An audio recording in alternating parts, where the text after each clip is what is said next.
Hey, everybody, welcome back to the Acquire podcast. I'm Jenny Wright, and I'm a list build and lead generation specialist. And on this podcast, we talk about list building, lead generation, obviously, launches, websites, everything in between, scaling, and even exiting your business and selling it and putting a lot of money in your bank account. So, we have a really interesting conversation today. I'm actually sitting down with somebody who knows firsthand how to make your website work for you and not just sit there and look pretty.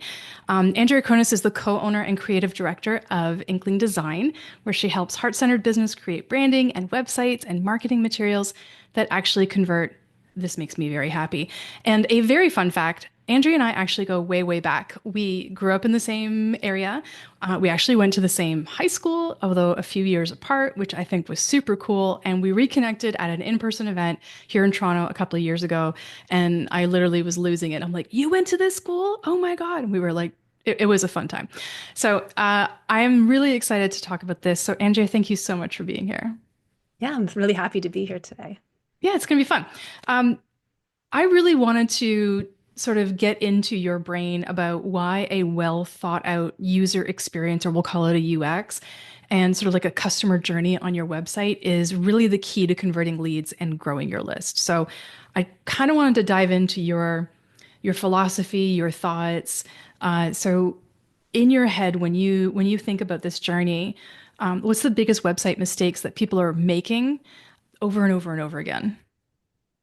I'd say the biggest one is people that are not clear on what their goal is. So you have a website, what do you want people to do when they get there? Because every single thing on your website needs to lead people towards that goal. So if you're selling a product or you're trying to build your list or you have an event coming up, that needs to be front and center. And as people are flowing through the page, as soon as they say, okay, this is what I want, I'm in the right place, you need to make sure it's easy for them to take that next step. So sometimes people have too many call to actions. It'll be like, join my list, come to my event, buy my thing. And then Yeah. people just don't know what to do. They freeze. So to have that one clear goal and make sure that like that goal can change. But at any given time, there should be one clear goal that you're driving people towards. Yeah, I love that. I think sometimes people overload their websites with CTAs all over the place. Yeah, and people they just don't know what to do. They freeze if they see too many things, too many options. They just want to know, okay, I want what's the option? Do I want it? Do I not want it? They don't want to think about, oh, what about this one? What about this one? Absolutely. In your opinion, does good design, like what does good design actually mean? Is it constantly changing or is it a fundamental? And how does it impact conversions like overall? The design needs to really take into account how people interact with your page, Mhm. how they get what they need out of it as well. So good design will always be kind of how that page is structured, how the information is conveyed. Is it really clear? Is it easy to read? Inconsistencies can really throw people off. So if there's like a margin that's really big here and then a margin that's smaller here and everything's kind of clumped in one spot, then people's brains just get tired from that. So you want it to be really like this nice smooth flow through the page. And if that's not the case, that is usually poor design. So Mm, design is making it pretty. It is yeah. making it look on brand, but there's also that strategy behind, and the UX piece is so key to that being a part What, of it. like what's a fundamental for you when you look at a page? Like, does it just jump out at you and you go, oh my God, like this is, like you said, like the margins are too all over the place. Like for me, and what I try and build when I build high converting landing pages, now you build websites and I just build like the one page that's meant to convert like really, really high. I'm always thinking of the journey of the person kind of looking, like where's the eye going to go and how is it going to gently or purposefully lead them through the page to what I want them to look at, which is the buy now button or the register now button and so on and so forth. When you look at a page, what are the important things that make it a pleasurable experience for the viewer that are literally like a fundamental? It's how those content blocks are structured because someone doesn't want to come to a page and read this big wall of text. If there's too many images and they're taking too long to load, that could also be a problem. So it's really how those content blocks are structured. Do you have good headings, subheadings? Do you have images? And are there images of you if you're a service-based business or of your product and high quality images if you're a product-based business? So that as someone's there, they get a really good idea of who you are, what you're selling, what you do. Because the flow through the page, as soon as they decide this isn't for me, they'll leave and then the rest of the flow doesn't matter. So making True. sure that you do capture them and that that story is coming through, that connection is coming through. So it's a lot of it is having those high quality images, having copy that converts as well. Because your goal on a landing page is the same as my goal on a website. Get people to that call to action at the Yeah. bottom and make sure that they know what that action is and that they want to take it when they get there. Yeah, absolutely. Absolutely. Although I am just not a great website builder. I'm a good project manager for websites Yeah. with a designer who can do it. But I am not, I don't know, once it's past like, the sales page, it's just not my cup of tea. But when I look at the sites that I know that like you, even this, like the site for your own business, and I've seen you like talk about sites that you've done for clients, and I've taken some, maybe I've like stalked a little bit just to kind of see. I noticed something that I find really, really cool is everything seems to be calm. And I don't find, and I love that as somebody who doesn't like coming to a site where everything is, do you remember like all the flashy, flashy stuff, right? Yeah. Oh man. I'm seeing one really big entrepreneur right now return that way. Like somebody Oh who's no. really, really big. It's a big influencer. I just went to one of their sites today. They had a sales page for an offer that they're doing, and it is crowded with different elements that are all the boxes are all different sides and like sizes, and they're all like angled weird, and some of them Oh. overlap and some don't. And then there's different font usage, and like it's just really like I was like, whoa, okay, this is really busy. Hmm. And it did the exact opposite to what they probably wanted, which is I was like, this is too busy. I cannot get this message clearly without it overloading, I don't know, some synapse.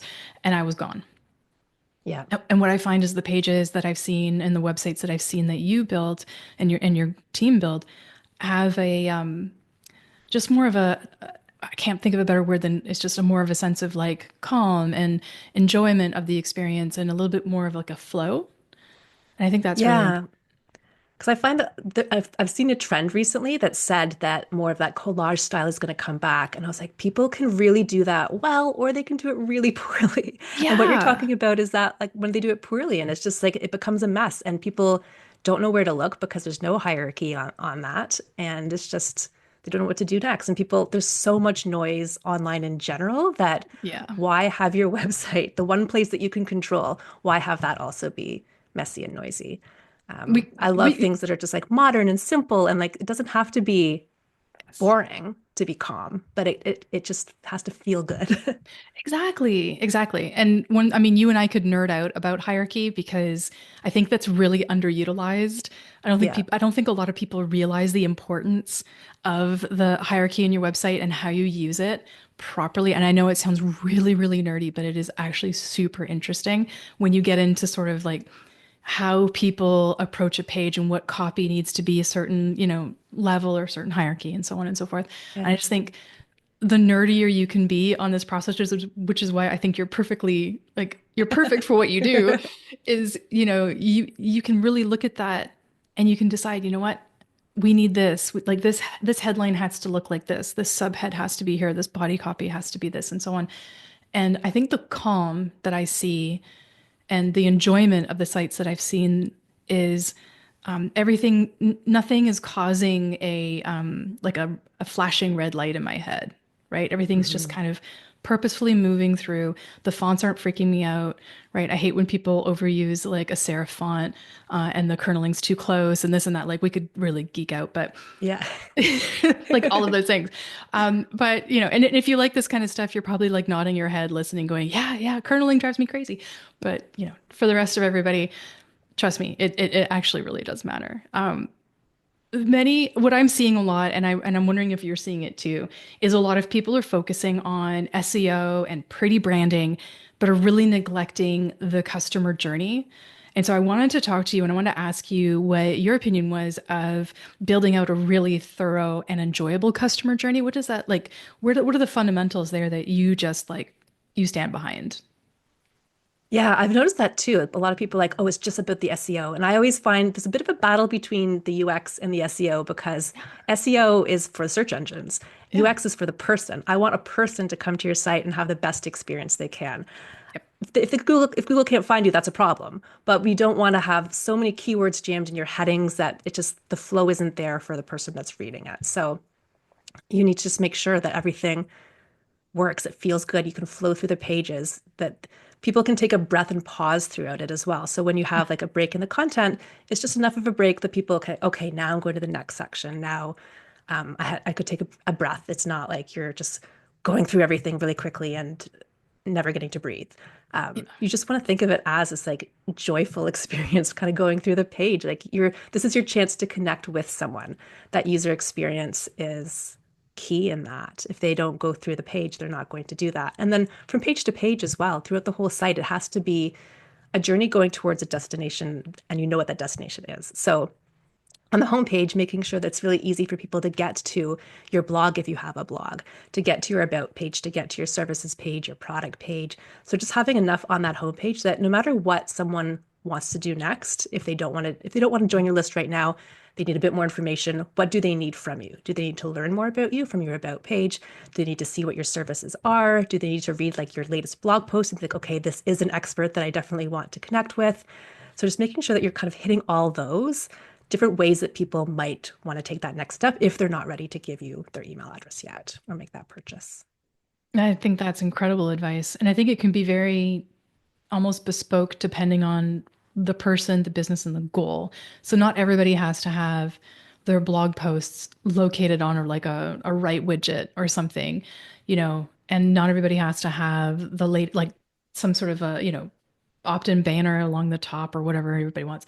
I love that depending on the goal, depending on the person, and depending on the audience, that can all be changed up. But now, okay, nerd question. What nerd alert question? What do you guys like to build in? Are you like Elementor people, Divi people, none of the above? We actually do those too. So we do WordPress specifically, Okay. and yeah, Divi and Elementor are the two that we go to. We tend to prefer Divi. Elementor has a lot, so it can be overwhelming for people if they are going to maintain their site going forward. Whereas Divi, we can kind of customize it exactly to what they want. But either of those are good options that we like to use. Absolutely. I'm a big Elementor fan because it mimics the way that I build landing pages with the Oh, elements nice. within it. So I found it intuitive to use it. Divi, I think Divi's pretty intuitive too. And I agree with you on if you're going to maintain your own website, to have something simple enough that you can do so without it being overwhelming with all the options and things. And I think Elementor Yeah. can be overwhelming. So I actually completely agree with you. I'm like, yes, I'm on both. Most of the clients that I ended up like consulting with, some of them are like, yeah, I want to use Squarespace or something. And I'm like, no, Yeah. please We don't. we we used to sometimes help people with their websites if they were on like Squarespace or Wix, but we're not experts in those areas, and we do Yeah, find they're a bit more limiting when you get to those customizations. So when we want to do something super custom for someone to make sure that that UX is exactly what we want it to be, I find it so exactly. much easier if we build a theme from scratch in WordPress versus trying to make something else work. We always struggled with that. Yeah, I hear you with that too.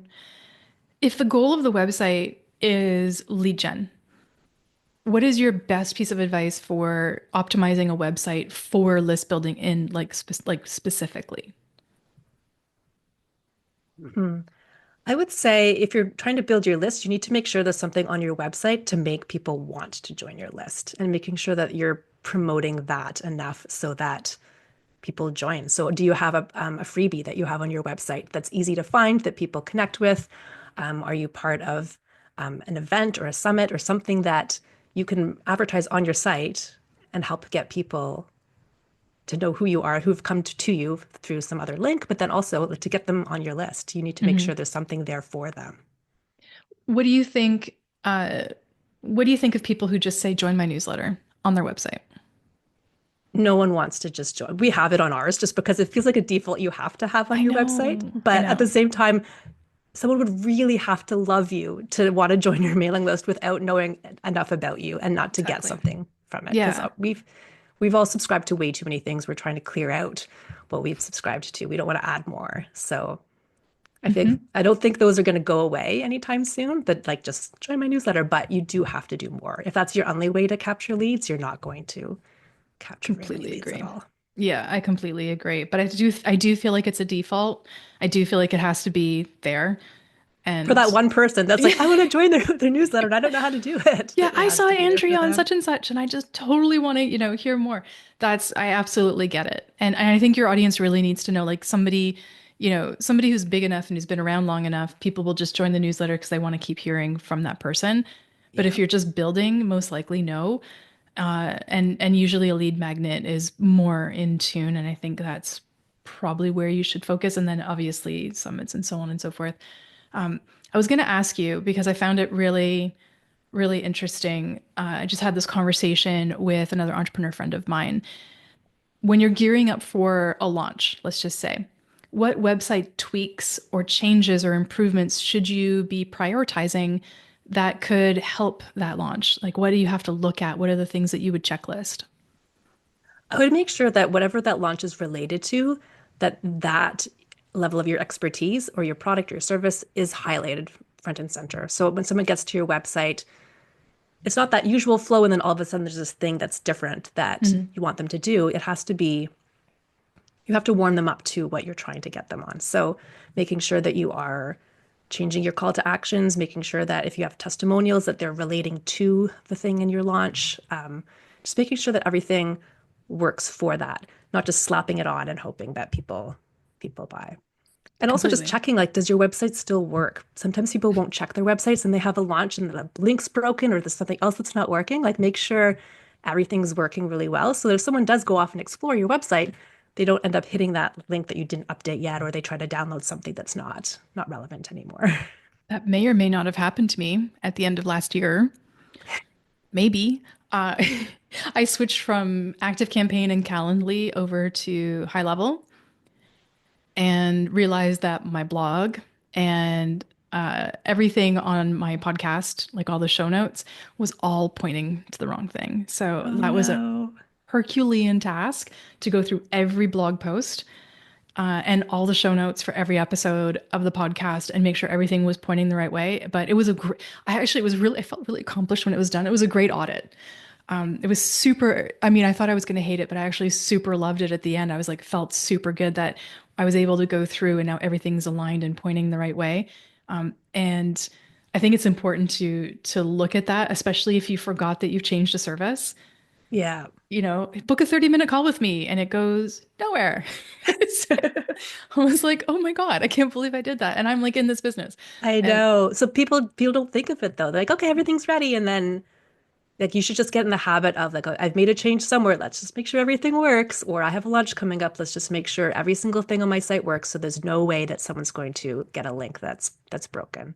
absolutely. And I think fresh eyes Yeah. are important too, because you just miss, like you just glaze over and you're like, yeah, good, good, good, good, good. And then all of a sudden you're like, oh crap, that really wasn't good. I missed that. Yeah.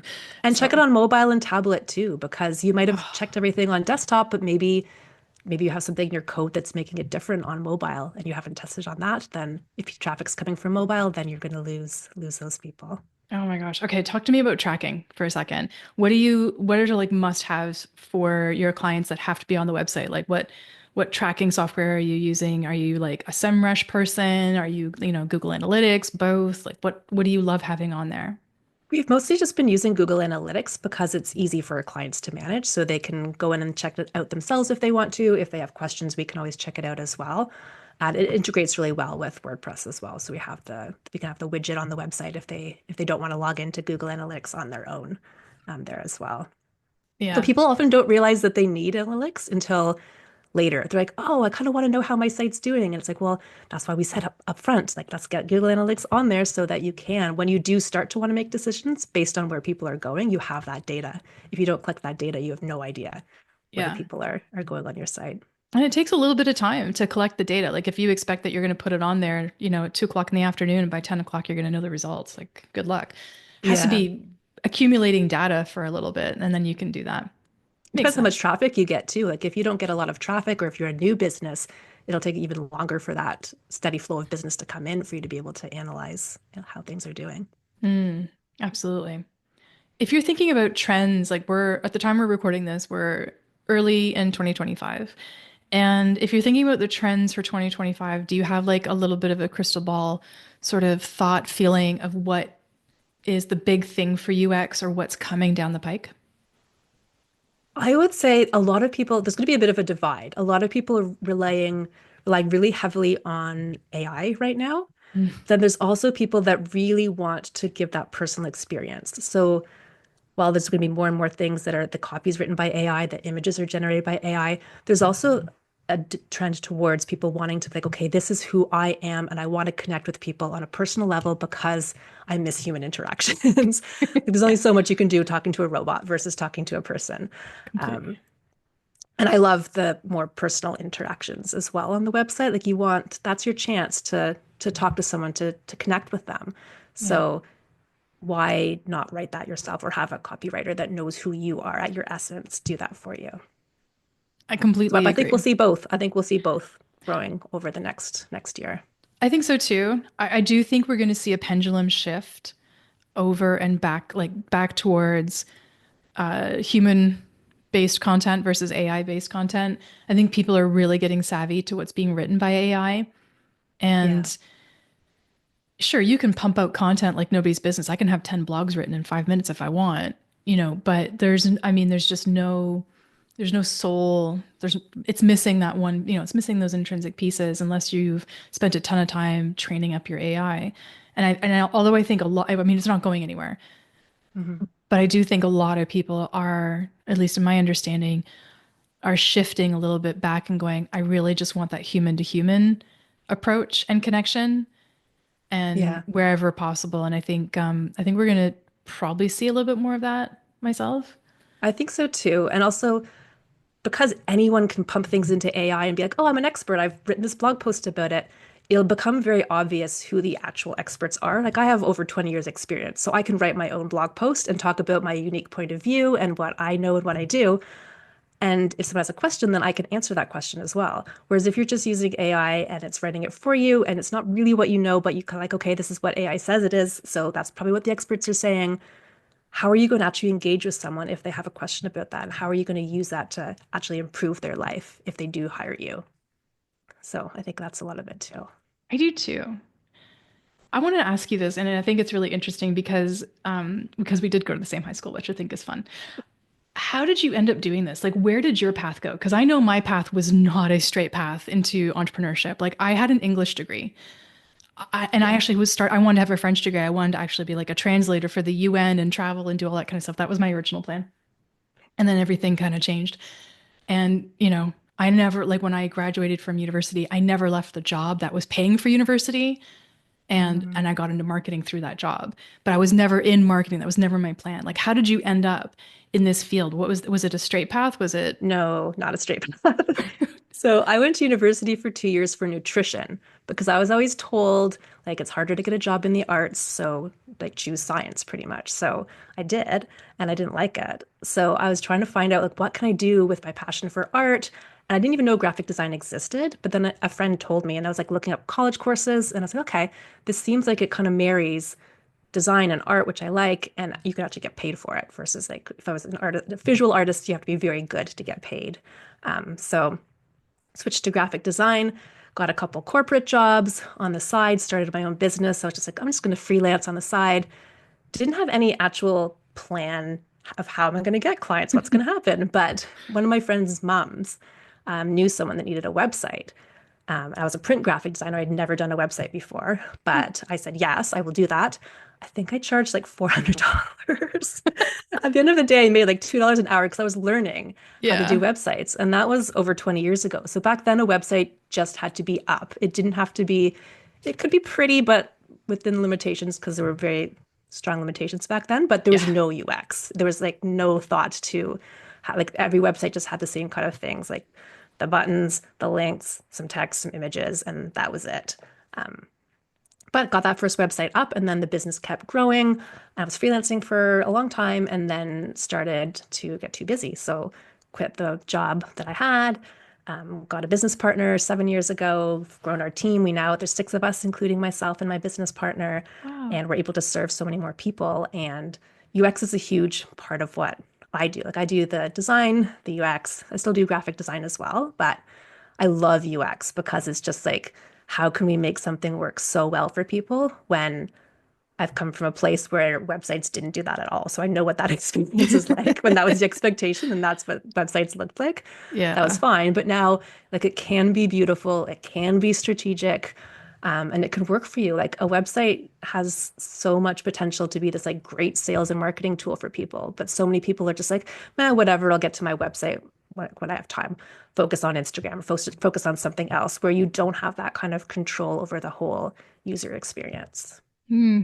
I think it's fascinating how we get into entrepreneurship, right? Yeah. It's super fascinating and I love your journey. I think it's so cool that you started off it like I mean thinking, "Oh God, I have to have an applicable skill to make money and I'm going to go Yeah. into nutrition," and it just wasn't the thing for you.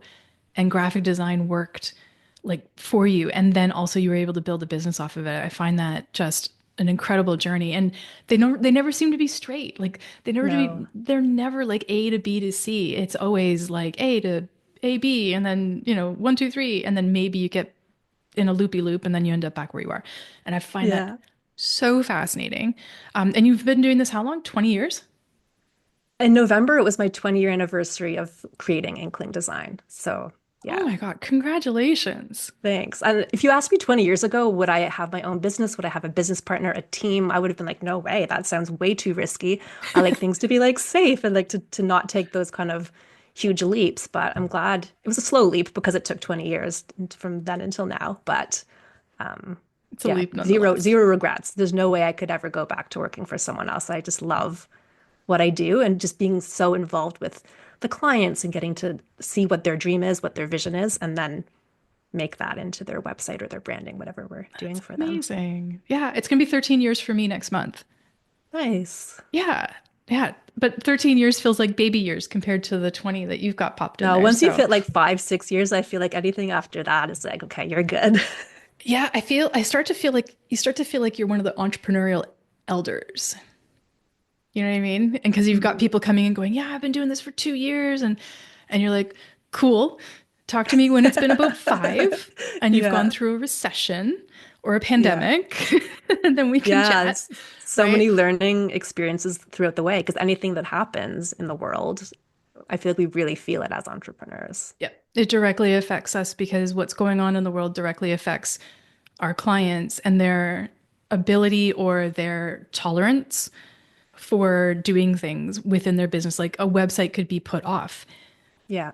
And that's a shame. Like I always find that people one of the first things that people start to pull back on is the things that we do. Meanwhile, literally if you double down into the things that you and I do, it'll actually bring in more money. And that's what I did during at the beginning of the pandemic.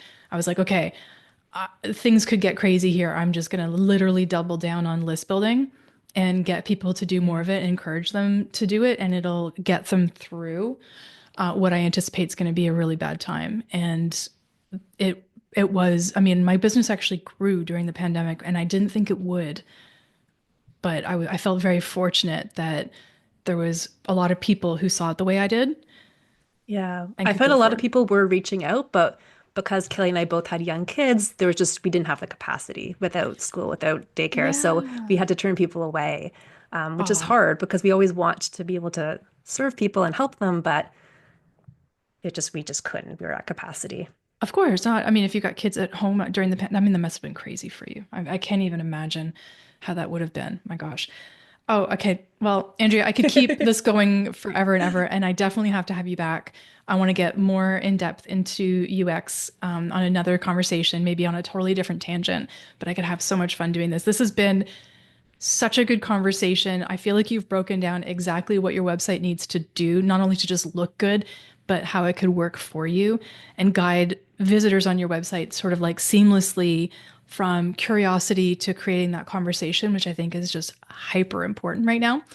And if you've ever been putting off your website like I did at one point, let this be your sign to stop leaving leads on the table and go ahead and take a look at your homepage, your calls to action, do your own little audit and look at your flow of your own customer journey because I guarantee you there's something in there that needs a tweak and possibly even an overhaul. And if you're looking to do a website redesign, then I think you should absolutely be reaching out to Andrea and Inkling Designs because I think they're fabulous.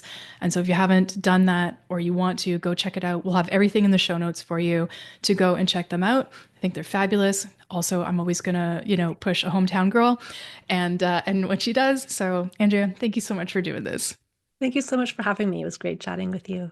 Yeah, it was absolutely a blast. I loved it. I loved it. So if you've made it this far, congrats. You are at the end of the podcast. But before you go, make sure you go ahead and follow the Acquire podcast, wherever it is that you're listening. I love your feedback. I always love getting reviews and seeing, what you want to hear about or what you think of the podcast. So please go and do that as well.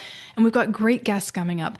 Andrea is just a drop in the bucket of the amazing people that are coming up in 2025. And I'm just super excited for you to get all of the good stuff. So make sure that you are following the podcast. And thanks so much for listening. And we'll talk to you all soon. Take care.